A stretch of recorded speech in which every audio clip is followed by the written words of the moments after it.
This has been one of the great honors of my life to be able to do this for these last 3 years. And we have done so many great things in this city that I just can't wait to keep doing it. You hear so much more on a day-to-day basis when you're plugged in as a small business owner than when I wasn't. So I'm really thankful that I've had that opportunity. I work very hard at listening to people before providing all this knowledge that I have about something. I'm not the kind of person to run into a room and start spouting my opinions. I'm the kind of person to listen to what people have to say first and try to gather all the relevant information to be able to make a good decision down the road. That is what I'm most proud of in my time as mayor. You know, when we said we were going to do something, we went and we did it. I would be honored to earn everyone's vote here for another 4 years.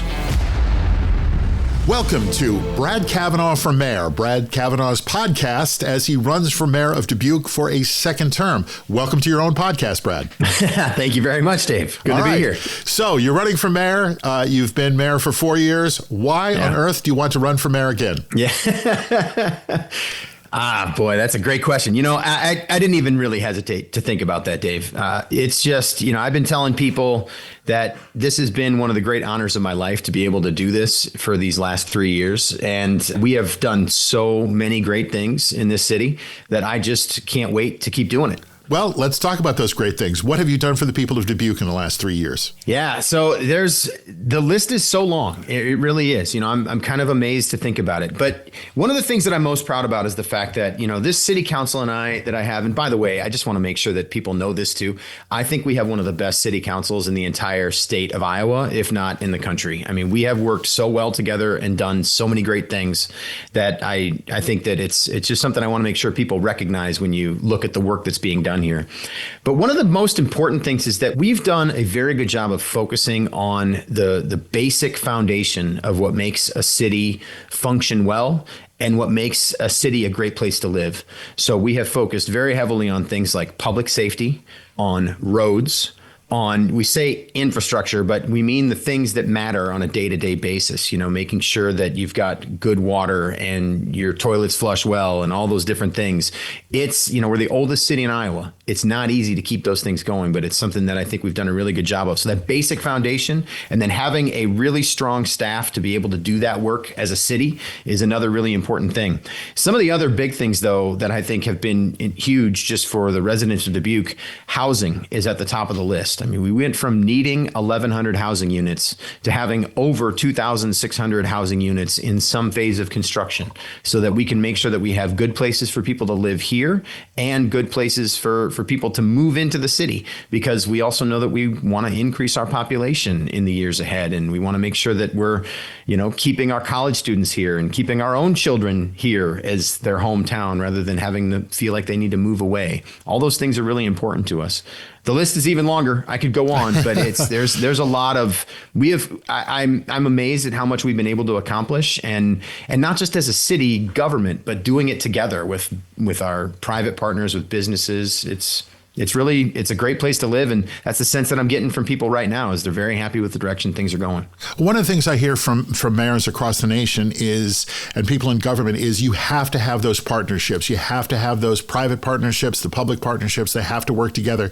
Do you feel like you've made accomplishments there? Absolutely. Absolutely. You know, I'll go back to housing real quick. You know, one of the things that we heard, we have the Greater Dubuque Development Corporation here as our economic development organization. And one of the things that they told us right off the bat when I first became mayor was, listen, the businesses in the community are saying that they're trying to hire people. They've got open spots, tons of businesses, lots of open jobs, but they can't find anywhere for people to live. They're recruiting these new folks to come into town and they just can't find anywhere for them to go. And we need you as a city to provide more incentives to be able to build housing. We listened, we did it, and the developers showed up to build that housing. So that was totally a partnership to be able to say that we'll offer these incentives and you can, you know, make sure that you can get that housing built, but you're going to have to build it. So you have to step up and do that. And developers showed up and they are doing it right now. And I'm happy to see that. The same goes for things like childcare is another great example. You know, we prioritized as a city council council, right when I became mayor, one of our top priorities was childcare, because we knew we're in a childcare desert. We need more childcare spaces for people. It's another workforce issue. We, again, partnered with Greater Dubuque Development Corporation and businesses themselves, and we're able to create not just spots for childcare, but a program that pays childcare workers more. And that comes out of the business's pockets as partners. And I think that that's a great example, and actually it's an award-winning example of one of those ways that we had a very strong public-private partnership here. One of the things you've done as mayor is you become a small business owner. Yeah. You and your wife opened a store called A Ripple Effect. It is a fair trade store. Tell me how being a small business owner makes you a better mayor. Yeah, that is such a great question, because I didn't fully understand how much it would until after I was able to be there and work there for so long. And I tell you, the perspective that you get from the community when you are invested in that way. So you understand it from, the government side of it, of, this is what we need to do to create business and drive economic development and all these things. But as a business owner, you get to see it from the other side. Have you ever once said, what is wrong with this city? What is wrong with this mayor? At times you get to see where the city's standing in the way and making things a little more difficult. And I've paid closer attention to people across the business spectrum because of that, and the things that they say about ways in which that we're standing in the way, and ways we need to, as everybody always says, cut the red tape. And that red tape is very specific things that you need to look at, how we develop site plans for buildings, for example, not something I've dealt with as a business owner, but it's something that I've paid a lot of attention to as mayor. How we create the development process to go faster, how we make it easier for a person to be able to start a business and go through those processes. You see where some of those hangups might be. So you understand those things, but you also understand one of the most important lessons that I've learned in my role is the perspective that people who don't live in Dubuque have of Dubuque. So, a lot of the people that come into my shop are tourists. They're here visiting and they see different things. And I had a phone call one day, and this was in the mayor role, but I had a phone call from somebody who said, "Hey, you don't need to call me back. I'm not going to leave my name or anything, but I'm visiting your town, and I just want you to know how impressed I am with how clean it is. It's just one of the cleanest places I've ever been. So thanks a lot." And that was the whole message. And I get conversations like that from people, when I'm there. And then I also hear about some of the things that are challenges for them, like ways that they can't maybe find their way around as easily as they'd like to, or ways that they need more transportation. You hear so much more on a day-to-day basis when you're plugged in as a small business owner than when I wasn't. So I'm really thankful that I've had that opportunity. So do people know that they can find the mayor at A Ripple Effect and I'm going to go down and have a chat with that boy? Only a few people are using my business role in that way. But most people don't even know, I think, that they're talking to the mayor. It's sort of like an undercover boss situation. It's kind of fun. So you have had some impressive revitalization in downtown Dubuque, and it's also a regional tourist center. How have those two progressed under your watch? I think, it's another thing that I think we can be very proud of in these last 3 years is the fact that I think one of the things that we're doing really, really well right now is recognizing that we have to look at everything regionally. We cannot just think about this in terms of, hey, this is just for Dubuque. We don't even need to worry about Asbury or Farley or Epworth or Dyersville and those other places that are right next to us. But instead, what we are is we're looking at this as a very regional focus. So this idea of the Field of Dreams, for example, it was recognized very early on that the Field of Dreams is a transformational regional project for everybody here. It's going to benefit everybody. So we all need to be in on it. And we have been. It's been a very collaborative effort to make sure that the development at the Field of Dreams of the new Major League Baseball stadium and the youth ball fields that are there are something that everybody's buying into and everybody's helping with. So in working with Travel Dubuque specifically, I've been able to do quite a bit of that work. And it's something that I think is going very, very well. So that regional focus is I think the number one thing that we're using to be able to advance what's going on in Dubuque. And I would include air service in this discussion too. This idea that, we lost all commercial air service in my first year actually of being mayor. And then in 2 short years, we're able to get it back because I was able to sit down with people around the table. I mean, I basically pulled a group of community leaders together and said, all right, we've all been working on this in separate ways over the last few years, but now it's time to sit together every single week and make sure that this works. And so far, we are seeing advances. We'd love to be seeing it faster, but we're going to keep on pushing and keep making sure that we have commercial air service here. Well, I'm coming to Dubuque, as you know, and I'm flying out on your plane on the 7:50 a.m. flight. So you've won me over. That's perfect. For the last year, you've been president of the Iowa League of Cities. You've done a lot of traveling around the state and to Washington. How has that benefited the people of Dubuque? Well, I mean, for starters, when we have the recognition on the state level and then on the federal level, we're on people's radar. That's the number one way that it's in, and the number one reason that it's important that the mayor is in these roles is that we need to make sure that nobody is ever going to forget about Dubuque. In a very direct way, we've received over $60 million in federal grants because of that level of involvement. And it's not just me as the one who's involved. It is the entire city of Dubuque team. It's partnerships with the chamber, the Dubuque Area Chamber of Commerce, the Greater Dubuque Development Corporation, again, partnerships with all these different groups that are here in the community to make sure that Dubuque is seen as a major player in the state of Iowa and is recognized as somebody that needs to have attention from our members of Congress, as well as all the way up to the White House. We've had quite a few different meetings over these last 4 years with quite a few different members of the government to be able to bring those benefits. So that $25 million raise grant that we got for the overpass over the railroad is a great example of that, as well as other grants to be able to pay for some of the infrastructure needs that we have and some of the very important things that we know we want to push forward here. This costs the city money to send you to Washington, to send you to Des Moines, to send you to this year Tampa for the Conference of Mayors. Is this money well spent? Absolutely. It absolutely is. And it is.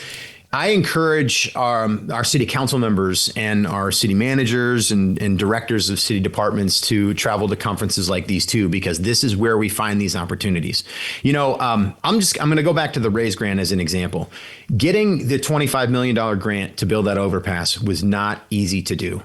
We had to chase down the Department of Transportation at the federal level for many, many trips. You and I met actually at a conference in Kansas City. And I remember very clearly in Kansas City that we were awarded that grant during that time. And it was because every conference before that, me and then others who were in these roles of traveling and talking to our representatives at the federal level would have real conversations with members of the Department of Transportation, staff at the White House about the need for this and why it was important. And it was those years of talking to people and taking those trips to Washington, D.C. and showing and making the argument for why we needed it that we were able to receive that $25 million grant. It's things like that you recognize, if you're going to just focus only on the things at home and never leave your town, you're going to lose the opportunity to really grow and to really be able to do the good work that you need to be able to do. Your background is actually as a social worker. That's your college degree, and you were a professor of social work, teaching classes. How has that made you a good mayor or an effective mayor? I actually think that the skills that I've acquired professionally are the number one reason that I'm able to do this role in the way that I do it. The number one thing that a social worker does is listen. And you're not supposed to talk that much. You're supposed to listen. And you help people solve problems after you've listened to everything that they have to say about those problems and those challenges in their life. It's not that different in this role, except that it's not just one person I'm talking to. It's a whole community. And so you're the official social worker for all the citizens of Dubuque? That I'm listening. I guess you could sort of say that, but those skills are very real there. And I think that if you watch my leadership style, I think you see it a lot of the time. I work very hard at listening to people before providing all this knowledge that I have about something. I'm not the kind of person to run into a room and start spouting my opinions. I'm the kind of person to listen to what people have to say first and try to gather all the relevant information to be able to make a good decision down the road. And I think I can probably say that I've done a good job of that in this role as mayor, and will definitely continue to do that. So you're running for mayor. If assuming you're reelected, you have 4 years.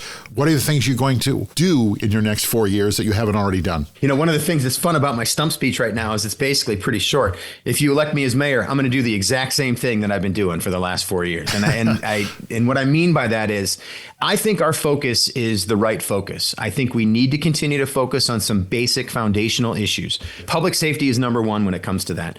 We still don't have enough police officers. We've been very open and public about that, and we need to make sure that we are recruiting for the appropriately and in the best way we possibly can to get as many police officers as possible to fill those positions. But then also continuing to do what we've done in reorganizing that department so we don't need as many officers on the street doing some of these other jobs. A great example is our precision policing center to do some of that technological work. We just had a work session on that recently, and that's the type of thing that we're going to keep doing. The fire department is another big concern of mine that I want to continue to work on. We've made some great inroads with our fire department. We are at full staffing for what we've approved so far, but the fire department's being pretty clear. They need more people to have more firefighters on the rig when they are actually going out on calls. And we need to finish our station locations study so that we can put the fire stations in the right place so that people have the appropriate response times all across the community. We need to keep moving in that direction. So that basic foundation in public safety is what we need for sure. I want to continue our focus on roads. The number one thing that people like to talk about is the fact that you got a pothole in your street. You want that pothole fixed. We've been very, very good at making sure that we are moving forward with overlaying the roads that need the overlay every year, doing extra miles of roadway.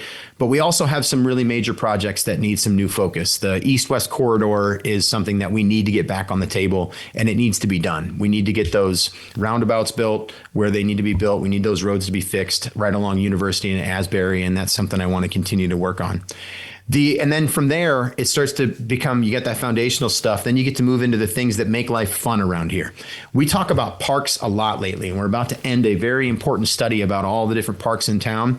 It's time to make sure that we have all the park maintenance that we need and make sure that we've got our parks and our pools and all of our facilities, including potentially new sports facilities for everyone who lives here, because that's something that I'm definitely hearing from people. So I will absolutely be focused in that direction too. Your wife is Jennifer. You have two sons. I think they're both high school age. They are. Yeah. How are they warming up to 4 more years of you as mayor? They have been just the biggest supporters in my entire life. When I first was thinking about running for mayor, it was something that I wasn't sure I wanted to do right away. And the reason was because of my boys, actually. I wasn't sure that I wanted, in a highly charged political environment at times, I wasn't sure that I wanted to put them through any sort of public scrutiny because they just, they deserve to go and live their lives as teenagers and high schoolers and just, continue on. But it was actually them who encouraged me to run. They were the ones who said, Dad, I think you'd be good at this. You should do it. And when I heard them say that, I was like, okay, let's go. Let's do this. They have been so supportive, and I think they're actually having fun with it. And in fact, my oldest son is going to help me put out yard signs this weekend.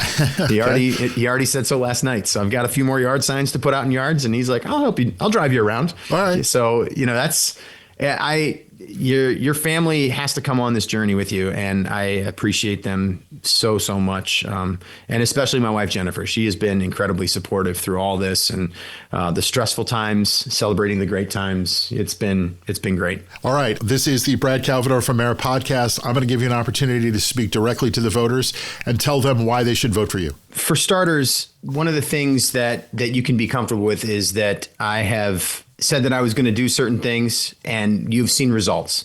And that is what I'm most proud of in my time as mayor. When we said we were going to do something, we went and we did it. I worked with our city council, I worked with our city staff, and I listened to what residents had to say. And we have just pushed forward. We have seen so much progress in so many areas in Dubuque that I've said over and over again, I've never been more excited to be a Dubuquer than I am right now. And I'm hearing that from a lot of people. There are a lot of people in this community when I go out and talk to everyone who's very, very, very excited about the direction that we're going and very happy with the way life is in Dubuque right now. I'd like to continue that. I'd like to continue to serve in that way. I'd like to continue to serve with the respect and integrity that I have and continue to work with all the great people who are here. So I would be honored to earn everyone's vote here for another 4 years. Brad Cavanagh of Brad Cavanagh for Mayor podcast. Good luck in your election. Good luck in the campaign. And thanks for talking. Thanks for having me.